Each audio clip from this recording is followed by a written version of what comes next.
यहां तक आपको समझ में आ गया होगा। अब आगे चलते हैं। नेक्स्ट हमारा पार्ट है वर्किंग प्लान ऑफ मेंडल। देखो ये क्वेश्चन इसलिए इंपॉर्टेंट है, ये पार्ट इसलिए इंपॉर्टेंट हम डिस्कस कर रहे हैं कि मेंडल से पहले भी एक्सपेरिमेंट्स हुए, गार्डन पी पर भी एक्सपेरिमेंट मेंडल से पहले हुए, लेकिन क्या रीजन था कि मेंडल को ही सक्सेस मिली, दूसरे साइंटिस्ट को सक्सेस नहीं मिली।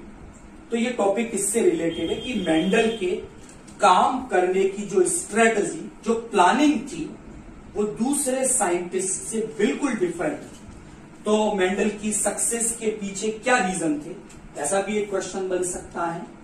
तो हम कुछ पॉइंट्स इसके डिस्कस कर रहे हैं कि मेंडल की सक्सेस के पीछे क्या रीजंस थे। ओके, नाउ नंबर 1, पहली बात कि मेंडल ने अपने हर एक्सपेरिमेंट के लिए जो प्लांट यूज में लिए वो प्लांट प्योर प्लांट थे, शुद्ध गुणों वाले थे। अब यहां से क्या मतलब है, मेंडल ने ऐसे प्लांट प्राप्त कैसे किए, उस पर थोड़ा सा डिस्कस करें। मेंडल क्या करता रहा कि स्वपरागन, सेल्फ पॉलिनेशन की क्रिया करवाता रहा, और ये काम मेंडल ने तब तक किया, कौन सी प्रोसेस की है मेंडल ने, इट इज सेल्फ पॉलिनेशन।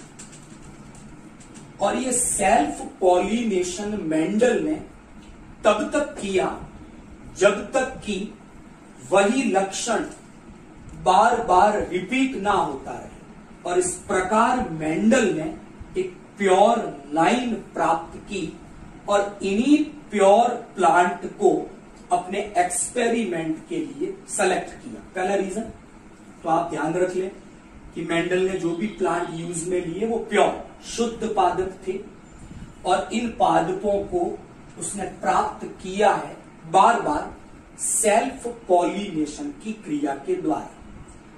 पहला रीजन हो गया। नंबर 2, अब मेंडल ने अपने एक्सपेरिमेंट के लिए सबसे पहले उसने प्राप्त की है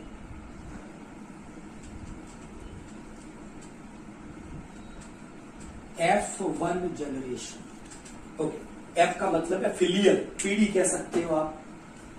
तो ये पहली संतति आई, पहली पीढ़ी आई, इसके लिए शब्द मिलता है फिलियल, इसलिए हमने F से रिप्रेजेंट किया है। और 1 का मतलब है फर्स्ट जनरेशन।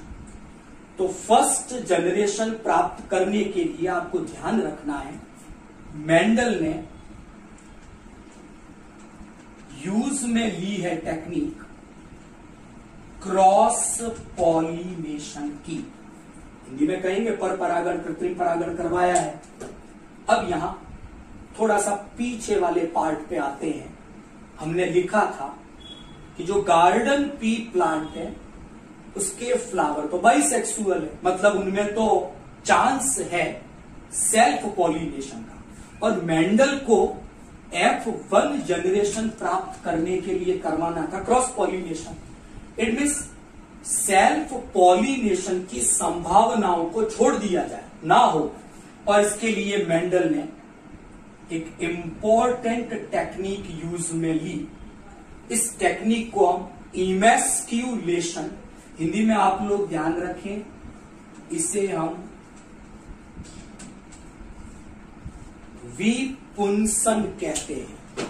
तो ध्यान रखना, 1 नंबर का एक सवाल बनता है इमेस्क्यूलेशन, विपुंसन क्या है, तो ध्यान रखना कि विपुंसन के द्वारा हमने प्रिवेंट किया, रोका, कौन से पॉलिनेशन को, सेल्फ पॉलिनेशन को। तो क्या करते हैं विपुंसन में, मेंडल ने क्या किया कि जब पुष्प, फ्लावर इमैच्योर, अपरिपक्व थे, तो उन फ्लावर्स की जो पुंकेसर है उनको काट कर अलग कर दिया।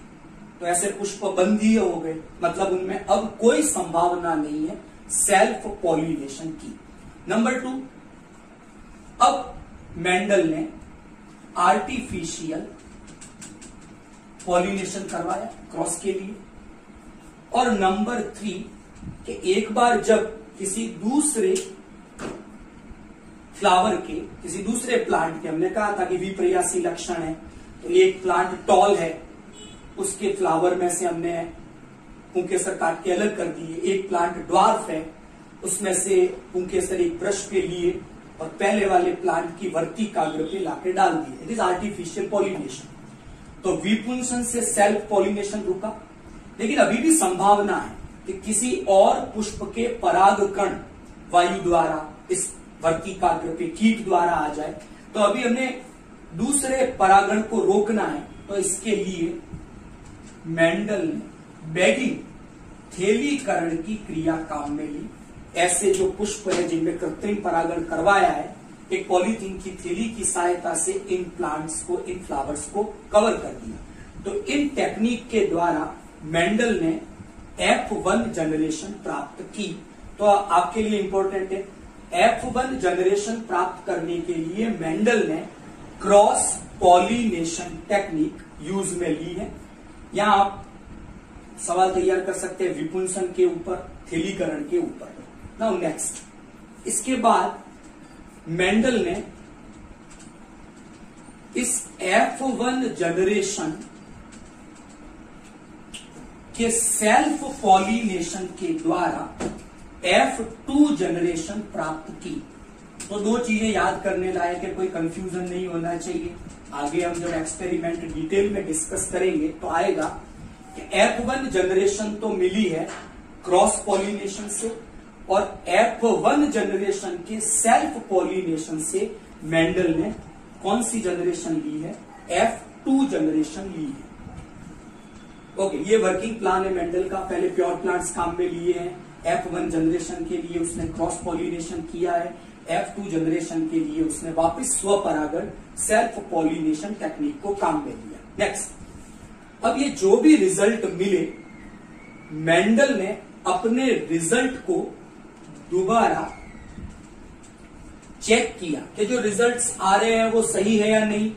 और इन रिजल्ट्स को चेक करने के लिए मेंडल ने टेस्ट क्रॉस और रेसिप्रोकल क्रॉस, आगे इस चैप्टर में इनके बारे में डिटेल पढ़ेंगे, अभी केवल आप नाम याद कर लें कि अपने परिणामों को चेक करने के लिए मेंडल ने टेस्ट क्रॉस और रेसिप्रोकल क्रॉस, ऐसे दो टेस्ट भी उपयोग में लिए और अपने परिणामों की जांच की।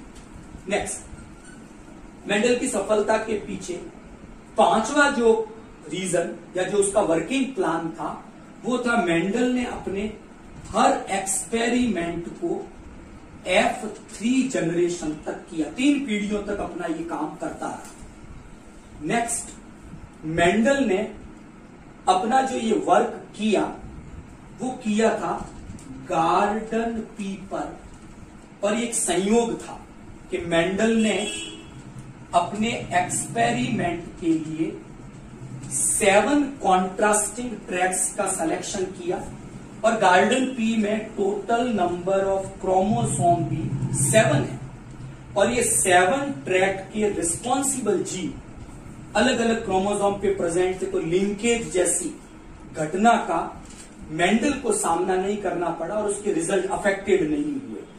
तो ये मेंडल की एक वर्किंग स्ट्रेटजी थी, आपको याद रह जाएगी।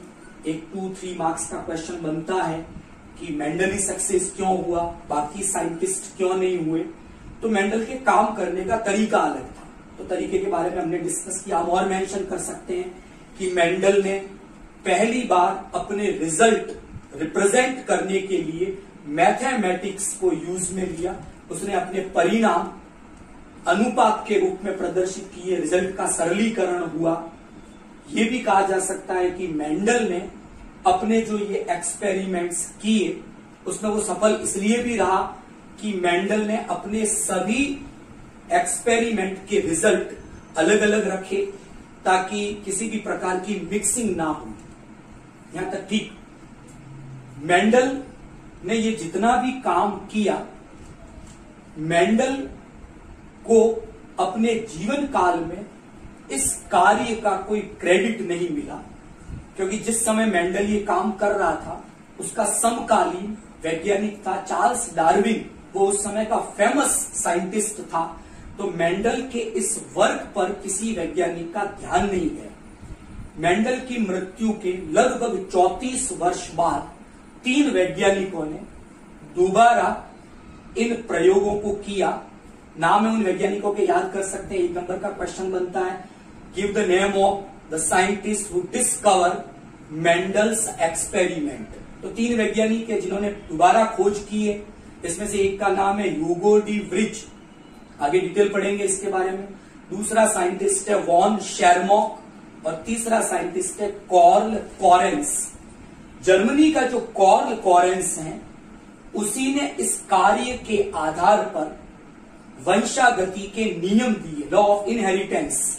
लेकिन ये काम पहली बार मेंडल ने किया था, इसलिए इन नियमों को आज भी मेंडल की वंशागति के नियम कहा जाता है। नेक्स्ट कल से हम डिस्कस करेंगे मेंडल का पहला एक्सपेरिमेंट है जिसे हम मोनोहाइब्रिड क्रॉस, एक संकर संकरण कहते हैं। उस एक्सपेरिमेंट के बेस पर वंशागति के 2 नियम दिए गए। कल के लेक्चर में उसमें डिस्कस करेंगे। Thank you.